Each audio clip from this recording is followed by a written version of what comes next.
நண்பர்களே பார்த்தீங்கன்னாக்கா இதனுடைய விதை பாருங்க கருப்பு கலராக இருக்குது, தெரியுதுங்களா? இது வந்து பார்த்தீங்கன்னாக்கா சிறு ஊமத்தை. மற்ற ஊமத்திலெல்லாம் வெள்ளை கலராக இருக்கும் விதை. இதனுடைய பூ வந்து மஞ்சள் கலராக இருக்கும். காது கேட்காதவர்கள், காதில் சீழ்வடிகிறவர்கள், காதில் கட்டி ஏற்படுகின்றவர்கள், காது இரைச்சல், ஜவ்வு ப்ராப்ளம், காதில் கட்டி வருவது, இது போன்ற நோய்களுக்கெல்லாம் ஒரு 3 சொட்டு காதில் விட்டு பஞ்சி அடைத்து இப்படி நாள் ஒன்றுக்கு 1 மாத காலம் கூட்டு கொண்டு வரும்பொழுது காதில் உள்ள குறைபாடுகள்லாம் தீர்க்கும். இதை வந்து ஒரு அடுப்பில் வச்சு ஒரு மண் பாத்திரமோ இல்லை ஒரு ஸ்டீல் பாத்திரமோ வச்சு நல்லா கொதிக்க போடணும். கொதிக்க போட்டு கொதிச்சு வரும்பொழுது நாட்டு மருந்து கடையில் மயில் துத்தன்னு சொல்லுவாங்க. அது ஒரு பாஷான ஐட்டம், நீல கலராக இருக்கும். இங்கே கிராமங்கள்லாம் கொக்கு மருந்துன்னு சொல்லுவாங்க.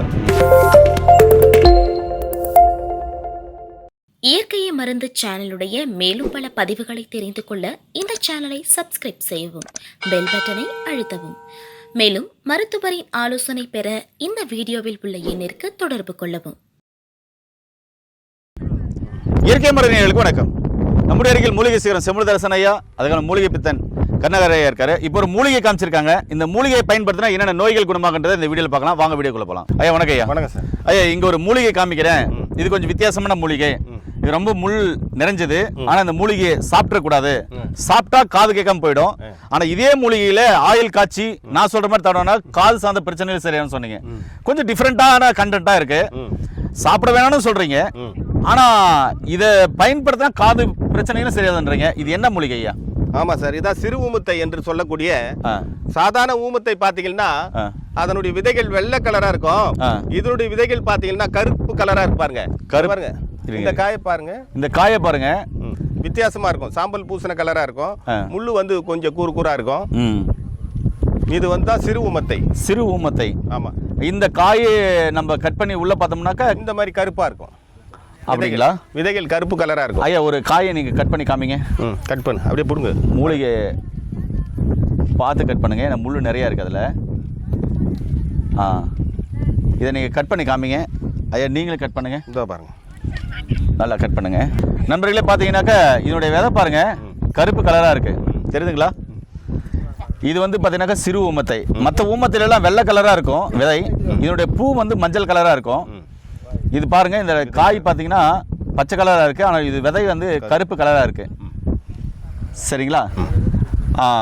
ஐயா சொல்லுங்க ஐயா, இது எப்படி பயன்படுத்தணும்? இப்போ சாதாரணமா கிராமங்கள்ல ஆண் முதல் பெண்கள் வரைய இது தெரியும். இந்த ஊமத்தை இலையை யாரும் பயன்படுத்த மாட்டாங்க. ஏன்னா காது செவிடா போயிடும் சொல்லி எல்லாருக்கும் ஒரு பயமாவும் ஒரு அச்சமாவும் இருக்கும்.